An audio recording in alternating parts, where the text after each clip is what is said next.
નમસ્કાર, આપ જોઈ રહ્યા છો સ્પાર્ક ટુડે ન્યૂઝ। છોટાઉદેપુર નગરપાલિકા પ્રમુખ મંજુલાબેન કોળીનો જાતિનો દાખલો રદ કરવા માટે વિશ્લેષણ સમિતિ દ્વારા હુકમ કરવામાં આવ્યો છે, જેના મુદ્દે સમગ્ર સમાજમાં ફફડાટ ફેલાયો છે। જિલ્લામાં 90% આદિવાસી વસતા હોય છે અને સમાજ ખૂબ જ મોટો હોય છે, ત્યારે મંજુલાબેન કોળીનો દાખલો રદ કરવાના હુકમથી સમગ્ર પંથકમાં ચર્ચાનો વિષય બન્યો છે।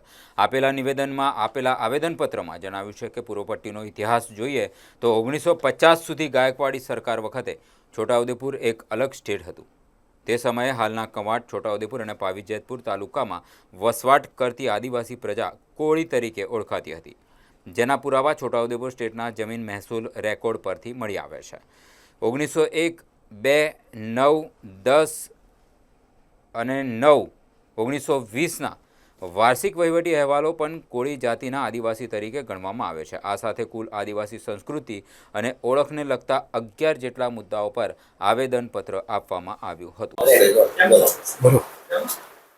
આજરોજ મહેરબાન કલેક્ટર સાહેબ છોટાઉદેપુરને રાઠવા મંજુલાબેન કિશનભાઈનો જાતિનો દાખલો વિશ્લેષણ સમિતિ દ્વારા જે રદ કરવામાં આવેલો છે એ બાબતે અમે આવેદનપત્ર માટે આવેલા છે।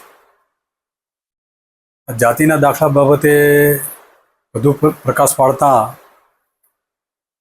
જાતિ બાબતે છોટાઉદેપુર જિલ્લામાં ઘણા લાંબા સમયથી વાદ વિવાદ ઊભો થાય છે અને ઘણા વિદ્ય સંતોષીઓ આ પ્રશ્નને ચગાવે રાખે છે।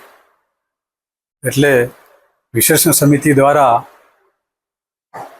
જે કંઈ પુરાવા રજૂ કરવામાં આવે છે એ પુરાવામાં લૂપ હોલ્સ રાખીને આ મંજુલાબેનનો દાખલો રદ કરવામાં આવેલો છે।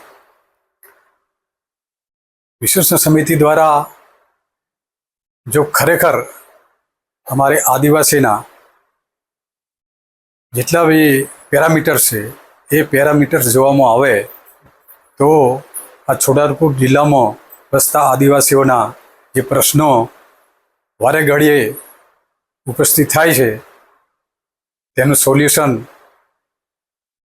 મળી રહે તેમ છે। વિશ્લેષણ સમિતિ દ્વારા છોટાઉદેપુર જિલ્લામાં ઘણા બધા આદિવાસીઓના દાખલાઓ રદ કરવામાં આવેલા છે અને આ પ્રશ્ન બાબતે અમે વારંવાર આવેદનપત્રો પણ આપેલા છે, હાઈકોર્ટમાં પણ ગયેલા છે, પરંતુ આ પ્રશ્નનું કાયમી સોલ્યુશન આવે તે માટે અમે આજ રોજ આવેદનપત્ર મહેરબાન કલેક્ટર સાહેબને આપેલ છે।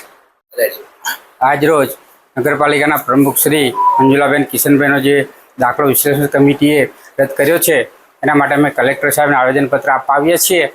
એમાં જે વિશ્લેષણ કમિટીએ જે ઊંડાણપૂર્વક એનું રહેઠાણ અને જે આદિવાસીના જે રીતિ રિવાજો અને સંસ્કૃતિ જોઈ નથી અને અધૂરી વિગતે એમનો જે દાખલો રદ કરેલો છે, એટલે અમારી એવી માંગણી છે કે ફેર વિચારણા કરી કે આ મંજુલાબેનનું રહેઠાણ અને જે સરકારના જીઆરઓ છે એમાં એક 27 ડિસેમ્બર 1960નો પરિપત્ર છે કે છોટાઉદેપુરના જે પ્રાંતના કોલી છે એઓને consider has backward class person only 1/4/1978ની અંદર આ બક્ષીપંચ આવી છે।